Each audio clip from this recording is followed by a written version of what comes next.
Welcome to Scoop World Order. It is Tuesday. Spring ball has sprung, and it is go time for the Ohio State Buckeyes.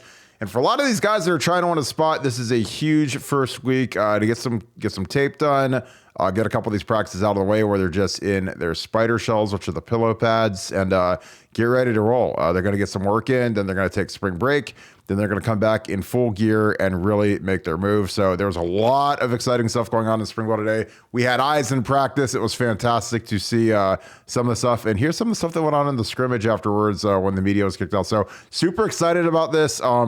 Big time stuff to talk about today. So as always, we appreciate you guys. Thank you guys for joining us tonight. As always, we are going crazy on the site. It has been nuts. It has been awesome. A lot of recruiting stuff is breaking today. The youngest offensive line offer in Ohio State history went out today, which is crazy. A freshman from Avon received that. There's some big news, position changes, number changes, tons of stuff to get into. So if you guys enjoy this content, please leave us a like. Click subscribe, or click the little alert bell so you guys get notified of when we go live, and let's get cranked up. That being said, going to bring in my good friend at Nevadabuck. Nevada, how are you? I'm doing great, man. What a great day. First day of spring practice and so many surprises. It's like going to Christmas Day and opening up the presents under the tree. But the Buckeyes had a lot on display today. A lot that shows what a big year it's going to be in 2023, and excited to talk about it. Yeah, what's up, Daniel? What's up, Ron? Troy, got the homies in here. Avon Lake, big day today for them. New starting tackle for Ohio State in a few years. A 2026 offer went out. Yeah, I agree. I think that anytime there's a big quarterback battle that isn't a surefire thing, like the Kyle McCord, Devin Brown tilt right now. Devin Brown now rocking at number 33, which is really cool. I think that anytime you can get a number that's been sold in the past, like James Laurinaitis' jersey, and you can wear it, people can just dust off their stuff from the closet and go wear it to the games to rep Devin Brown for the spring game and maybe into the season. But Nevada, after day one, both quarterbacks split reps with the ones and twos. Obviously both had good moments. But Ryan Day said something that was very peculiar. And it's almost like he's been reading BuckeyeScoop.com to get some insight on how to be even more dangerous in offense. But talk a little bit about what Ryan Day said today at the press conference. Well, Ryan Day, made a comment that to the uninformed listener might be kind of a little throwaway line, but the people that are Buckeye Scoop, people listen to these podcasts, they'll know that there's more to it than that. He talked about the importance of a quarterback extending plays and how that was kind of the X factor that he was looking at in spring ball. And really what he's talking about is he's got a couple of quarterbacks that aren't the prime, pure quarterback talents that he's had in the past, like a Justin Fields or a CD Stroud, that are these, NFL combine ready throwers. He's got a couple of guys that are going to need to grind it out. And part of being grinded out means they're going to have to grind it out with their legs. They're going to have to grind it out. They're going to have to extend plays. They're going to have to take the easy yards. They're going to have to take those dirty, nasty yards where it makes it 2nd and 2 instead of 2nd and 10. And he's encouraged Devin Brown. He's encouraged Kyle McCord. Everybody in the quarterback room knows that when it's time to take off, they got to take off. And that's a change. And that's Ryan Day seeing the light. And that's a substantial change for the OSU offense. I think that alone will make the OSU offense even more dangerous and more interesting to watch this year in the fall. But something to watch for in the spring was a seemingly throwaway comment that was not a throwaway comment at all. And I think part of it is when you're breaking in some new guys on the offensive line, 3 new guys, including 2 new tackles, I think that your ability to step up and scramble is something that is huge and pronounced. And I think that, when we had Braxton back in 2011 and 2012, when we were kind of growing as an offensive line, his ability to scramble when things broke down was huge. It was backbreaking. Troy Smith did that in 2004 when we were terrible on the offensive line, and that helped us beat Michigan. It helped us, in times where things break down, things are tough to, it's a tough go. You're on the road. It's loud. Pass rush is going crazy on the other side. Like being able to step up and scramble is just an absolute backbreaker. And again, we see Pat Mahomes do it. We see Josh Allen do it. We see a lot of these modern quarterbacks that are really, really problems to deal with. Honestly, for CJ Stroud, I think obviously the Michigan game was extremely costly, but you look at Caleb Williams' rushing ability and his rushing statistics versus CJ's. That's what won him the Heisman, because he had a loss as well, but they gave him the award because his stats are that much more pronounced. So I think it's something that I'm excited. I feel like, once some of these quarterbacks reach a certain level with Ryan Day, he kind of puts them in bubble wrap so that they don't ever get hurt and they make it to the league and they're pristine and they're not beat up. But when guys haven't done anything like Kyle McCord and Devin Brown, you got to let them go run. You got to go let them take some shots. I mean, Jim Tressel used to make those guys live during scrimmages, so those guys actually would get hit. If an offensive line blew a protection or didn't get it done in the pass rush. So. I'm not saying that Ryan's going to do that, but I don't think it would ever hurt to make those guys live and see what some real bullets look like sometimes, because it never hurt. I mean, nobody ever got hurt during the spring with Tress because they got hit in a scrimmage. And Justin Zwick and Troy Smith were both live my freshman year camp, the next year camp. So it was just one of those things where I think that it adds a lot of pressure to the offensive line because they know that there's no, the guy's not getting tagged anymore. He's actually getting hit if you blow an assignment or if you can't hold up in pass protection. So, I'm for those guys being live. Nevada, on the offensive line, something that didn't really surprise me that I've been hearing is that Josh Fryer would get the first turn at left tackle. He's a veteran kid. He's a kid that 2 years ago went into preseason camp as the starting left guard, and then and I know Greg Stroudoir really liked him, and there's a really good shot that he was going to start at guard a couple years ago. And then that's when they did the musical chairs and they moved there. Munford to left guard, Nick Petit to left tackle, DeWan to right tackle. But that first day of camp, it was Josh Fryer running at left guard with next to Thayer and DeWan and Paris Nick Petit at right with Paris at right guard. So obviously, you can't keep DeWan off the field, so they had to kind of switch it up. But your thoughts initially on Josh Fryer playing left tackle the first day with the first team? A little bit of a surprise to me, but when you look at he's your most experienced player, and it makes sense to have your most experienced tackle be out there on the left side. He was going to be starting, whether it be right tackle or left tackle, but it was a little bit of a surprise, but he's a terrific player. I mean, he stepped in last year, stepped into right tackle, played for DeWan. We didn't miss a beat. He's been terrific every time he's been on the field. I think he's been a difference maker, and really, it's about finding your best five. And right now, he's definitely part of your best five. So whether he's at the right side or ultimately or when he's at the left side, it doesn't really matter. But Josh is a terrific player, and excited to see what he can do. Now I'm excited to talk about that right tackle spot where you've got a number of guys vying for it. It could be Mikowski, it could be Tegra. I mean, I like George Fitzpatrick. I think he's a terrific player. You've got Carson Hinsman at center there with Jacob James. I mean, look, you got battles up and down the offensive line. I don't think this is the last 5-person grouping that we're going to see. We still don't know where Enoch fits in all this. And I think there's going to be a lot of switching and changing. But for the first day, Josh got that start at left tackle, and that was really good to see and well deserved. Yeah, I think that something with Justin Fry, and he's a really smart guy, and he knows how to not take care of his older guys, but Josh Fryer is more veteran than Zen Mikulski is, and he's been around the block. He came back pretty quick from an ACL that he tore against Michigan a year and a half ago. Played last year, played well. He was the number 41, the extra tight end, and the conversation usually goes, hey, you're our oldest guy. You're our best athlete at tackle. Do you want to play left? You've played right traditionally, but do you think you can handle the footwork at left? And I'm sure Josh Fryer jumped at the opportunity. I mean, I was in 06, there was, I got asked if I wanted to play left tackle. And I was like, well, I could, but, Booney had played left tackle at St. Ed's, and I had played right tackle for 3 years or 2 years already. So I was fine staying on the right side. I liked playing next to TJ Downing. But usually they'll ask like your best tackle, your veteran tackle, if he wants to play left. And I didn't mind Alex just because he had already been playing left tackle predominantly through high school. For him to stay over there, it didn't matter to me. I didn't. I'm not like one of those guys who's obsessed and has to play left tackle or right tackle. I mean, I actually preferred playing right tackle because I'm right-handed. So it was just naturally easier for me, and I liked it. Like I have no regrets playing right tackle. Even though it's not really the premier tackle spot the way left tackle is. But yeah, I think that, putting probably your two best offensive linemen on the left side with Josh Fryer and Donnie Jackson That's a good start. And then, if you have to help, you can help the right side with Matt, who's obviously a 6-year guy. Whoever ends up being the tackle, if it's Zen, if it's Tigra, George Fitzpatrick, Luke Montgomery, and then whoever the center is. And it was interesting, Luke Whippler thought that Jacob James will be the center. Jacob was the backup center last year.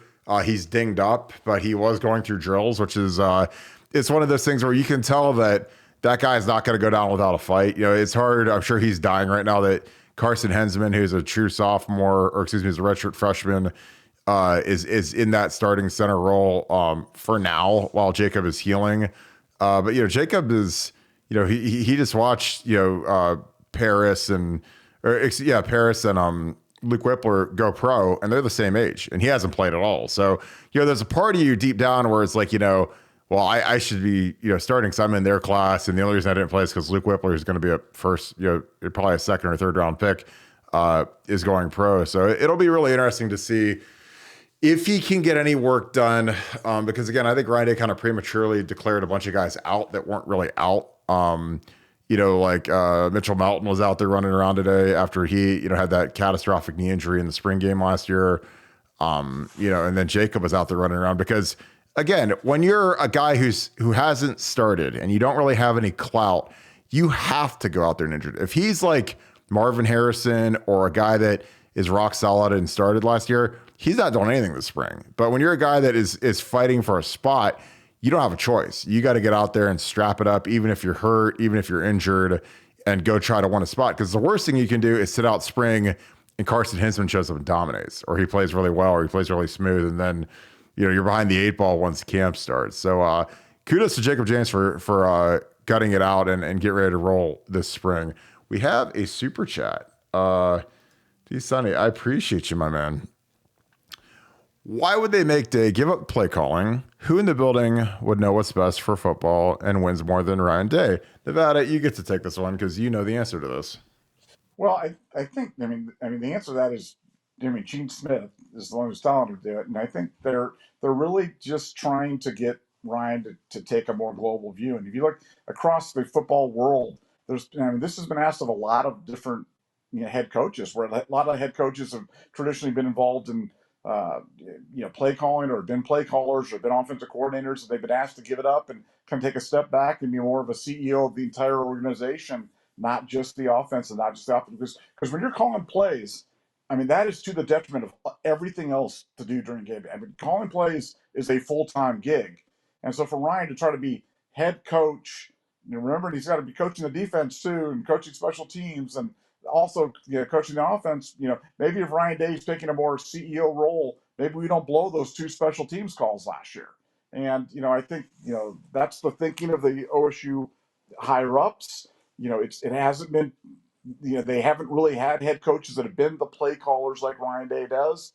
And they also, you've got the elephant in the room is, if you don't give Brian Hartline real offensive coordinator responsibilities, you're going to lose him. So it's kind of a preemptive move to keep Hartline happy and on a trajectory that they want, and inside the OSU family, and also give Ryan a chance to step back and be a little bit more of a CEO. So accomplishes both goals at the same time. Yeah, I agree. You look at Kirby Smart, he doesn't call the defense. Nick Saban doesn't call the defense. Dabo doesn't call the offense. Eventually you have to give it up and let your guys do the thing. Like Urban Meyer didn't call the offense. Jim Tressel did not call the offense. So, you can have input, but you have to empower your people. And, there's part of you, something Urban Meyer was really proud of was his coaching tree. And the only way that these guys can develop and potentially be head coaches is they have to assume more responsibility. They have to become play callers. I literally said to Brian Hartline last year during the summer when I was talking to him, I said, look, you have to become a play caller. You have to start calling plays. Lincoln Riley does it. That's how he became Lincoln Riley. He's a really good play caller. That's how Ryan Day became Ryan Day. He's a really good play caller. But, as you grow as a head coach, you got to let it go, because it is just, it's kind of like if you're running a company and you want to be the CEO, the CFO, and the COO by yourself, when in reality, you probably need 3 really good people and 1 for each role. So that's, I think it's really smart by Ryan. I think it'll be really good for Brian Hartline. I think Brian, it'll be interesting to see how well he knows the running game, how well he mixes it, or does he just lean on throwing it and chucking and ducking it up and down the field. That's going to be one of the more fascinating things to me is how is he a guy that sticks with the running game? Does he understand the value of the running game, or is it straight, chuck it downfield all the time because he has, he's got a bunch of wide receivers that look at him every day in meetings and say, Coach, I need my touches. Coach, I need this. Coach, let's run this route. And does he succumb to that? So that'll be super interesting. This is a good one. So Nevada, Devin Brown's rocking 33 right now. Do you think that sticks? And what do you think of it? Well, I like seeing numbers that are like non-traditional quarterback numbers at that position. It seems old school to me. I love it. Devin Brown's kind of an old school kind of kid. I like that. I mean, I'd love to see somebody go out there and wear 71 or something like that, or whatever you can do. But yeah, no, 33. I think they've got some rules regarding what numbers you can wear at the quarterback position. But that's about as good a number as I can think. And like you said, great player. James Laurinaitis wore that jersey. That's good enough for me. It'll certainly give me fond memories of that, and I like it a lot. Too, I think it shows some personality. It shows a little bit of flair. He's not wearing number one. It's interesting because there's some numbers that are going to have to change, like Sonny Styles and Davidson Igbenison they're both in the same number 20 right now, which is interesting. Nobody's been issued number one, and I know that. Somebody on that team's going to wear number one. Obviously, someone's going to wear the block O too. But, that number one is the one that everybody wants. So it'll be interesting to see who gets issued number one. It'll probably be somebody after spring ball or maybe after conditioning because that's the number that, all the skill guys want is number one. So that'll be really interesting to see how that shakes out. We're going to continue taking these questions. Appreciate these questions. But we're going to talk a little bit about a kid named Maxwell Riley. Avon Lake. I saw an Avon Lake in the chat. Appreciate you guys. Was offered by Justin Fry today. He is a 2026. So he is literally a freshman in high school. So he skipped school today to come down and watch Ohio State, and he landed an offer, which is amazing. To be a freshman in high school and to get offered by the Ohio State University as an offensive lineman, I believe it's the earliest offer that we've ever had. I've never seen a freshman offensive lineman get offered. Played varsity as a true freshman, or as a true freshman in high school. There's only freshmen. There's a redshirt freshman, but it was really interesting. So we're going to toss his film on real quick and we'll keep taking your questions. But you get a load of this kid. I mean, he's a big old moose.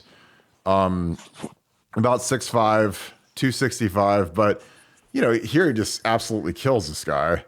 So again, I love, this guy, and again, he's playing at Avon. This is Mike DeAndrea's high school. Gets his hands inside, kills, pancakes this guy, which, I mean, this is great. I mean, this kid's obviously advanced strength-wise to toss a guy on varsity like that. And again, he's got a long way to go in terms of how much bigger he's going to be. Like I say, he's 265. Next year at this time, he'll probably be 295. Next year, this kid will be 310 by the time he gets to Ohio State, I guess. Super lean, big, lanky kid. Nothing but upside.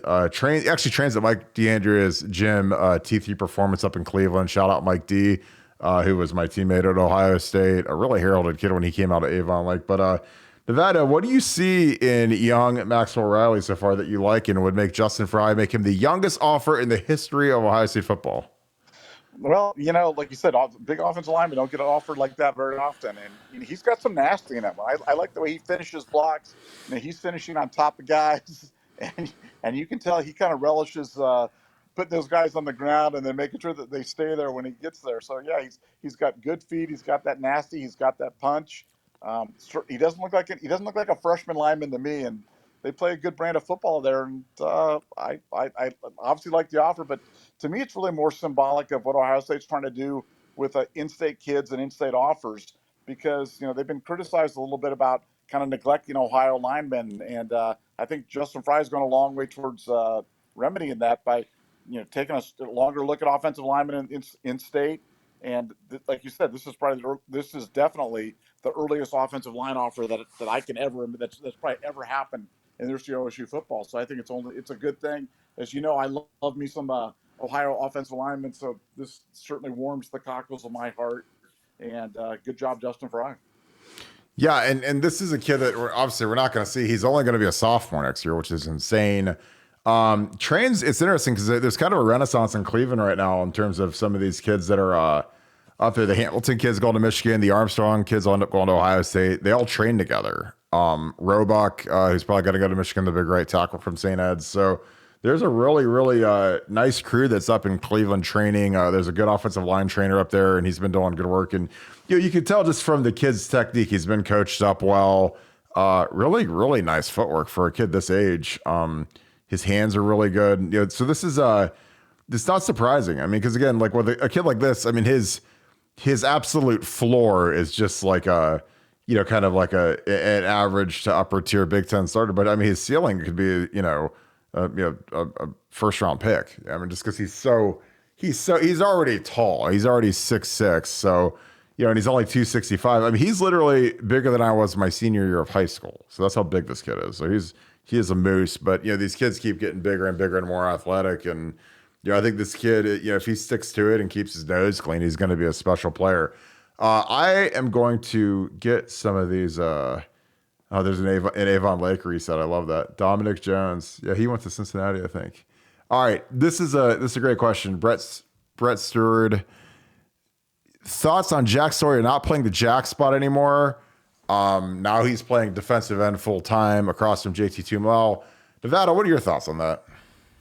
Well, I mean, he was clearly the jack was not a good position for him last year. We've gone on and ad nauseum about how many big plays they gave up when they were in the jack, and he looked a little lost out there. So I think it's really the best possible situation for him. Get his hand in the dirt, let him do his thing, and see what can happen. He's got to get to double-digit sacks. It's his best path to get there.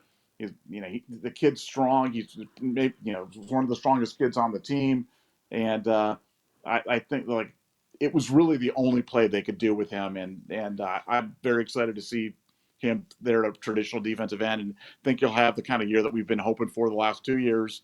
I think he'll take the next step or take a next couple of steps, and that's only good things can come from that move. Yeah, I agree. And brass tacks, my bad. He did go to Minnesota. I was thinking of Alex Daniels, who ended up at Cincinnati, I believe. I agree. I think that the hardest part about the jack is, those guys are all really excited about it because they saw how it was utilized at Oklahoma State. And Oklahoma State ran it, 50, 60% of the time. And then, this year in the Big Ten, with Larry Johnson's 4 down and just the flow of games, we just didn't run it. We ran it like 10% of the time. So, there were times where, they did this kind of cockamamie scheme where they said, Zach Harrison is the starter at defensive end. JT Tuimoloau is the starter at, whatever, the other defensive end. And Jack Sawyer is the starter at the jack. So, okay, first defense, you're out. Okay, nickel, regular defense. And okay, you guys go out and go. And then, like Jack Sawyer was the starter at jack, but they just never ran the jack. So, it's kind of like being the starting fullback at Ohio State and you never play, you never run a fullback, or you run a fullback for 3 plays a game. You can say, oh, I'm the starting fullback, but if they never, run a formation with a fullback, then you never really get in the game. So that's kind of what it was. And the hardest thing is like, it just wasn't as aggressive as it was advertised to be. It wasn't like, I watched a lot of film of Oklahoma State. I was really excited about it. I loved a lot of some of the aggressive downhill run blitzing stuff, and some of the pass rush stuff that they did at Oklahoma State was really good with it. It was really difficult to block, but we ran it on rundowns, and it just didn't work. We didn't fit it right, and I think the biggest part is it's Jim Knowles' fault because we didn't run it enough. So like when you run something and you barely run it in a game, and then you break it out, and guys are standing around all game and they don't get enough reps at it, like. That's tough, So I think that sticking to 4 down is going to be a godsend for this defensive line. I think there's nobody in the world that's happier for that than Jack Sawyer because, that's what he's good at. I think that when he played in a 2-point stance, he didn't react as well as he should have. He played high. And when you're in a 3-point, you can come off the ball and explode like he's been used to doing ever since he was a high schooler in Pickerington. So, I think that not everybody is made to play out of a 2-point stance. And I think that the best defensive ends like being down in a 3-point stance because they get out, it's kind of like being in the blocks, running the 100 meters in track. Like, you want to be down low, coming off the edge, multiple moves ready to go. And you're just coming off the ball. You're not reacting to what, an offensive guard is throwing in front of you like you do when you play the jack. So, super excited about that. Yeah, I love, they're tired of the hybrid stuff. Do you think someone moves Nevada? Do you think somebody moves into the jack like CJ Hicks? Yeah, I do think. I think they'll try to get him on the field. They'll try to do some things with him, but they've got to figure that out because when you go back and you look at the 11 big plays, the plays from scrimmage over say 40 yards or 50 yards last year, the defense gave up, which are really kind of the key thing with that OSU defense. Man, 50% of the time we were in the jack, and so they got to get that figured out. They've got to figure out how to utilize it. Was it personnel? Was it just unfamiliarity with the scheme or whatever it was? But I think that CJ Hicks is definitely the leader in the clubhouse to go to that position, and I think they're going to try to utilize him, effectively. But it's got to be better than last year because last year that just did not work last year, and maybe it's a way to get CJ on the field, but they've got to get all the rest of the 10 guys in sync with him when he's out there. That's for sure. Yeah, I agree. So our girl Sue's on here. Nevada, who do you think loses their black stripe first this spring? Boy, I mean, Jelani Thurman. I mean, he's a big load, man. I mean, he's a big load. I love that kid. It's like him or Carnell Tate. Those guys, those guys are grown men, and they were definitely the alpha dogs coming out. And I heard all the talk today when Jelani walked out on the field. People were like, "Wow, look at that dude. That's a big dude." And man, he's a man. He brings a different element to that tight end position that we have not seen before. That's for sure. And a lot to like about that kid. I can tell. Keep an eye on him. Well, I'm going to pick a guy, and you're going to be like, yeah, but he doesn't count. But Davison Igbinison is my pick, easily. Guy started in college football last year, and he's got a big black stripe, just like Jahad Carter and just like Vic Cutler, the transfer guys. So, I imagine, the guys that started and played college football last year and played at a high level, freshman All-American, they're going to want to get those black strips off pretty quick if you're Ryan Day and that coaching staff, because you don't want to lump those guys in with kids that graduated early from high school, but they kind of have to start. But yeah, I think that, Davison isn't scared of anybody, and I think that he's ready to compete. And, after he gets into it with Marvin and some of these guys and he hangs in there for a few days, I think he'll be the first guy to lose it. And I think that he's a guy that I think that we should be really excited about. I mean, 6'2", long, lanky, explosive. I'm just glad we got him. It feels like there's a lot better energy coming from that room. I think that, we lost some guys that I don't think were great for the room. And I'm just excited to see, what he can do. Oh, man. What else do we need to talk about today? We talked about the D-line, linebackers, James Laurinaitis. Man, I'm telling you, we got some there's some crazy stuff going on with the spring ball. Like, I love the fact that we've got – go ahead. I was just gonna say Jordan Hancock. Jordan Hancock's looked good today, and that was to me was one of the real stories. I mean, as good as Davison looked, and Davison is the real deal. I mean, he is the absolute real deal. He's a guy that's going to be here for 2 more years.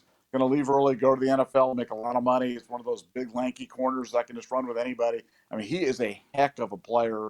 What a huge get for Ohio State. What a huge get for Tim Walton. What a huge get for the 2023 defense.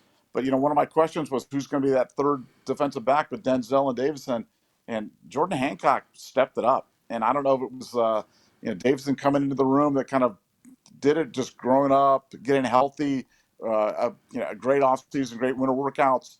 But he looked like a different dude out there. And people were taking notice. Jordan Hancock had a really, really good first day, really, really caught my eye, and really a guy that to keep an eye on for the 2023 is a key part of the OSU defense. And your guy Graves, who is rocking 7 like Teddy Ginn, he had a nice day. You kind of wonder which of those young receivers is going to step up because, with the Mecca sitting and Julian sitting, there are reps galore to go around right now. And with the 2 quarterbacks kind of rotating the 1s and 2s, it's going to be interesting to see who goes where, who does what. But anyone else that you've heard Nevada that had a nice day today? Because you put a nugget up, and I haven't read it yet. I got to read it. So, anyone else you heard Yeah, today? what about Trey Henderson jumping in line and trying to get a few reps in there? Trey try to he wants to play, man. I'm telling you what, he is looking good. I'm buying Trey Henderson stock with both hands right now. People that were on him last year, you're going to be grabbing the jerseys and grabbing the little things. Way to go, Trey! You're the best. I always believed in you, Trey. Trey is going to have a big year. He's in great shape. He looks like a man possessed now that he's got his foot fixed. I mean, he was playing last year with torn ligaments and plantar. Which if anybody's I've had plantar. Even walking with plantar is a chore. This guy was playing, starting tailback at Ohio State, and I mean, he's so excited. He was jumping in the drills. They had to pull him out of there because he wants to go. But no, I'm buying Trey Henderson stock with both hands. But no, you said Keon Gray's had a big day today. I like Carson Hinsman a lot. I like George Fitzpatrick. George Fitzpatrick's a guy that I've been saying there's going to somebody that's going to come from the back of the pack that people aren't talking about is going to play, and Fitzpatrick could be that guy for me. I mean, I think he's a guy that could step in and be valuable. I like him a lot. I mean, he's the guy that he's just quiet. He gets it done. But when you talk to the guys in the offensive line room, they all mention him as a possible starter and a possible guy to get minutes. So keep an eye out for him. Yeah, I think he's got a bright future. Again, I think Tigra, like I said, I saw Tigra last year. Saw him, outside of actually Adriatico's, and I couldn't believe how lean he was because he was heavy his senior year of high school. I mean, he was too heavy. And then, he got in the, again, when you're heavy and you show up to Ohio State, Mickey's got a great way of getting it off. He's called a lot of cardio and not a lot of carbs. So these guys, they shape up in a hurry. When you realize how much running you have to do in the offseason program at Ohio State, you realize that carrying the spare tire around your stomach really sucks. So you get rid of that thing in a hurry because if you don't, they're going to get rid of it for you in terms of putting you on the Stairmaster, putting you on the elliptical, watching everything you eat, putting you on a diet, weighing you every day. Like, I mean, they magically get these guys to look really fit because they monitor it like crazy. And there's punishment if you just so happen to gain a bunch of weight, because when they're weighing you every day and you gain 8 pounds over the weekend, like you're going to get punished pretty severely. And Tigra looked fantastic. And I was like, that kid, he had nice feet when he was heavy, but I was like, man, if he loses, 25 pounds of fat and really dedicates himself, he could be really good. So, it's going to be exciting to see if he can hang in there versus the pass rushers. Because again, all offensive tackle is, and the number one thing that'll dictate who our two starting tackles are is pass protection. Because the way we throw the ball, you better be able to pass block. And it's going to be against guys like Jack Sawyer, JT Tuimoloau. You've got Kenyatta. You've got some guys that can really get after it up front. And those guys are used to going against Paris and Dewan. So those guys are looking to feast because they were going against the two best tackles of the country last year. Now they're going against two guys that have a combined one start. So they're going to be looking to tee off and get their confidence up as well. So those will be good battles, though, because I think that, once, Josh Fryer settles in at left tackle and then, either Tigra or Zen Mikulski or whoever settles in at right tackle, they're going to be battle tested because they have to go, every time they go into the first huddle, they know they're going to see Jack and JT every single snap. So, it's going to be trial by fire because they'll get to week one of the season and they'll be like, man, I've gone against JT all camp and then I get to go against some bum. So that's my favorite part about, the situation with our tackles in our line. And I think that it'll be very interesting to see how much Brian Hartline helps the young tackles because there's a lot of ways you can help them when you're the offensive coordinator. And I would use all of them, until these guys prove that they can be put out on an island, help them out. It doesn't have to be hard. That's the thing is there's a lot of ways to, if a guy is just a C+ pass protector instead of an A+, like Paris and Dewan were, you got to help them out a little bit. So, and with young tackles, if you don't help them out, then you're an idiot. Other questions. Yeah, Lathan Ransom, Jair Brown. Yeah, there were a lot of big names out today. Scuttlebutt coming out of the Woody on the QBs. Nevada, you want to take that one? I think it's over, but Well, you can go. You can go ahead and go. yeah, no, I mean, look, I think Kyle McCord had a big offseason. He had a big offseason. He had a big winner. I think he's a guy that's 2 years in the system as opposed to 1 year is just an exponential advantage. Chemistry with Marvin Harrison, extra advantage. So I think he's clearly the leader in the clubhouse. But you know, you're one play away if you're Devin Brown from being the starter. You're one bad series, you're one bad injury, you're one bad whatever. So I think they're going to have to keep those guys both live and fully engaged going into the fall. But money's on Kyle McCord to do it. I think you're going to see a lighter Kyle McCord. He's dropped some weight. He's going to be a little bit more mobile out there, a little bit more nimble. See him running around, and we'll see what he can do. And look, the great thing about the quarterback position is if you can't get it done, they're not going to have a long leash with you. They're gonna pull you really quick and put the other guy in there. So this is all subject to change. But if I'm betting right now, I'm betting on Kyle McCord. But Ryan Day better have him ready. But the offense is going to look different. It's not going to be as pretty as in years gone by. I think yards are going to be a little bit harder to come by. We're going to get them kind of the old-fashioned way, in 6s and 7s at a time.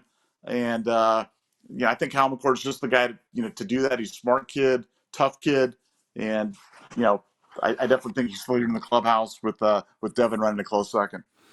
Yeah, I agree. I think Kyle's got the job. I mean, in my opinion, unless something catastrophic happens, unless he gets a dead arm and Devin Brown decides to light it up.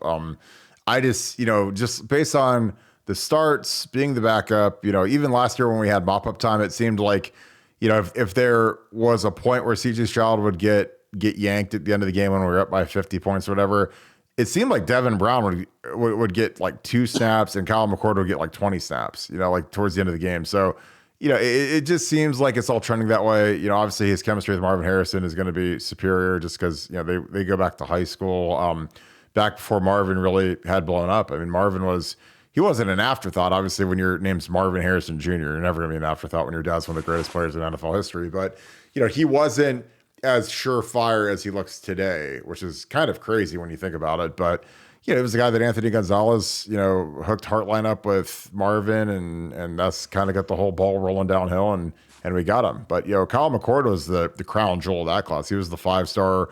Marvin was a mid to high 4-star. And he's turned into probably the best player in the country. We have another super chat. This is a great one, Nevada. This is kind of going back in time, a little bit off topic, but if Urban hadn't taken the Ohio State job in 2012, who do you think would have been plan B and C? I believe that's you, Nevada. Well, I think plan B would have been they would have stuck with Tressel. I think they wouldn't. You got to remember the way that thing went down. They went down there where the famous press conference where they were talking about Jim Tressel and Gene Smith, and he's talking about firing Tressel, and Gene Smith said something to the effect of, "Well, I just hope he doesn't fire me," and haha, everybody kind of laughed. And the next time they got up there, he was putting a bullet in his head and moving on down the road. What had changed in between those two things is Urban Meyer being available for the job. So I think the B option would have been to stick with Tressel, kind of brass it out with the NCAA, fight the show cause, you kind of take a sterner role on that whole thing and kind of stick to your guns. Let me see, plan C. Boy, I have to think about that one. I'd have to think about who they would have gone to because I'd always heard it was Meyer. And then I got it that it was Meyer. And I remember the day that I went with it that it was Meyer. And people were just blowing up. They were like completely losing their minds because they're like, no, Nicky Meyer said that he's not going to be a coach anymore or whatever it was. He made a contract. And I'm like, man, I'm telling you, he's going to be the coach at Ohio State. So I'd have to think about who would have been the plan C option because, as far as I can remember, it was Urban Meyer or bust for Ohio State, and any name I'd be thrown out on top of that would just be kind of a junky name. Who are you thinking, Barton? Well, I mean, I think if you put a gun to my head, I'd say Luke. Luke would have been like the plan C, but it would have been like a far down C. Man, that would have been awful, dude. That would have been terrible. I mean, I was there, but I mean, who else could they have possibly had for a plan C? Do you think they would have just whacked everybody? I mean, they could have. I mean, after you lose 7 games, I mean, nothing's off the table. But no, I remember it was like during spring ball in 2011 where Bino Cook randomly came out and said Urban Meyer will be the head coach at Ohio State in 2012. And I remember I asked Truss about that. I was like, did you see what Bino Cook said? He said Urban Meyer. This was like before the Sports Illustrated, before, I mean, there was like murky waters and it wasn't great. But for Bino Cook to just come out and say that like out of the clear blue sky, and he was the only one that said it kind of tipped me off that something was out. There's some sort of smoke because, he was, 80 years old or whatever it was. But for him to just come out of the clear blue and say that, it was kind of surprising. But, when you were in the building at the time, like I was, you always heard the Urban Meyer stuff. I mean, it just was like, as soon as he resigned at Florida, it was like, we knew that there was a faction of big money people at Ohio State that wanted Urban Meyer.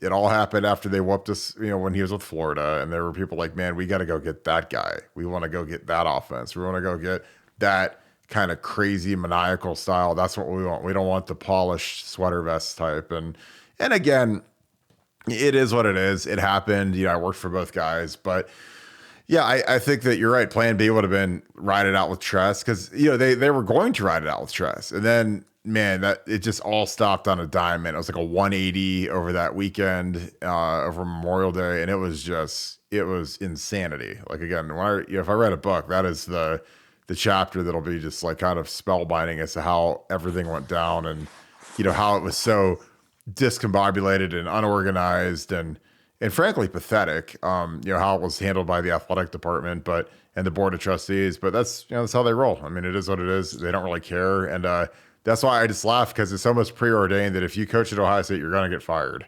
because that's kind of what happens to every single coach. So, or forced out, or not wanted. Like, I mean, Urban retired, but he didn't feel wanted by the end after all the stuff that went on in 2018. So.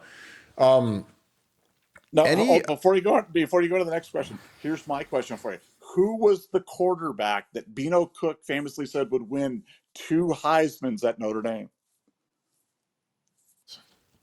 Why would you think I wouldn't know that? I'm a historian.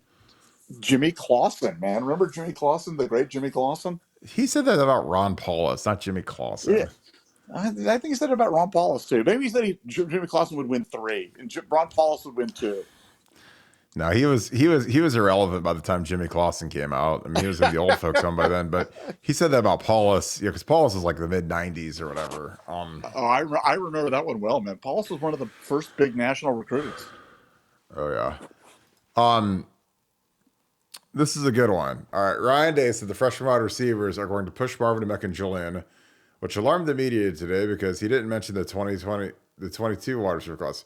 Who's more likely to transfer from that class? I don't want to go there and name names, but the guys that aren't, I think that Keon Graves is obviously making a move. Again, sometimes you can read the tea leaves on who the coach is like and who is ascending, and sometimes it's something as simple as the fact that Keon went to number 7. Which, if they move you into a single digit, that means you're doing a lot of stuff right and they like you.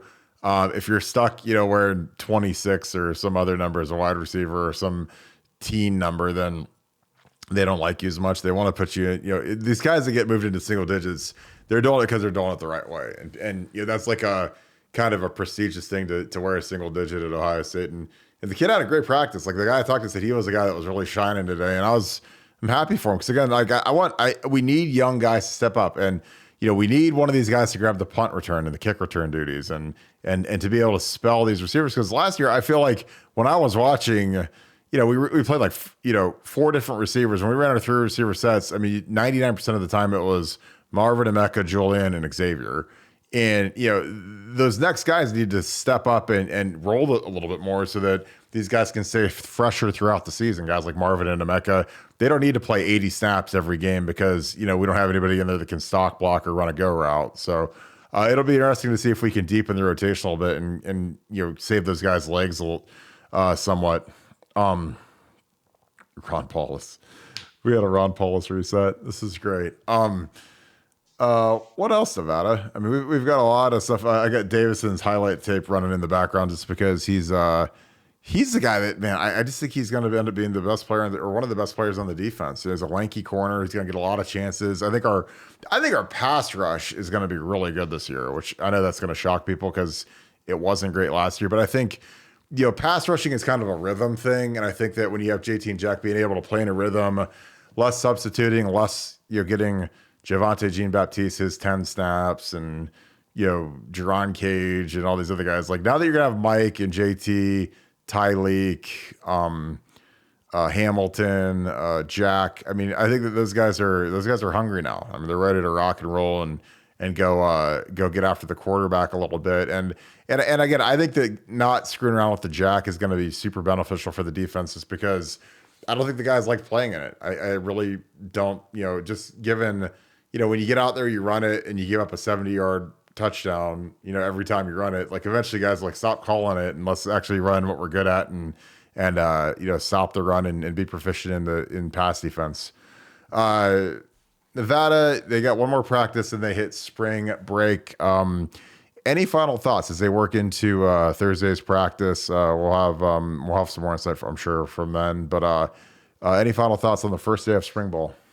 No, I just love. I mean, when you just go just talk the first 11 on defense, and you talk about Mike and Tyleek and JT and Jack and Steele and Tommy, Davison and Denzel, Lathan and whomever at that other spot. I mean, it's hard not to get excited about the defense. It's hard not to get excited about what this defense could do. And those are all veteran guys. These are all guys that are experienced. These are all guys that can play at a high level. And I'm super excited about the defense. I want to give a shout out to Cody Simon as well. Cody's another guy who kind of gets lost in that shuffle there with Tommy and Steele, but Cody's a heck of a player. He is a heck of a player, and he's another guy that they've just got to find a place in the field, along with Sonny and CJ. They've got to find a place for him in the field because his play demands playing time, and when he's out there, he makes a difference. I honestly thought before he got injured, he's a really tightly wound guy. Before he got injured, I thought he was going to be the next great linebacker at Ohio State. I'm still of the opinion that he can, be a real big difference maker. He's just playing behind two terrific college linebackers right now.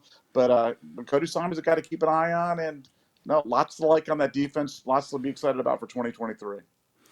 Yeah, Cody's the guy that I loved. I mean, he's a 4.5 guy, legit, can fly. But when your shoulders give out, it's impossible to play linebacker. So he had massive shoulder surgery, but he's rounding into form. I mean, the kid's jacked. He's explosive.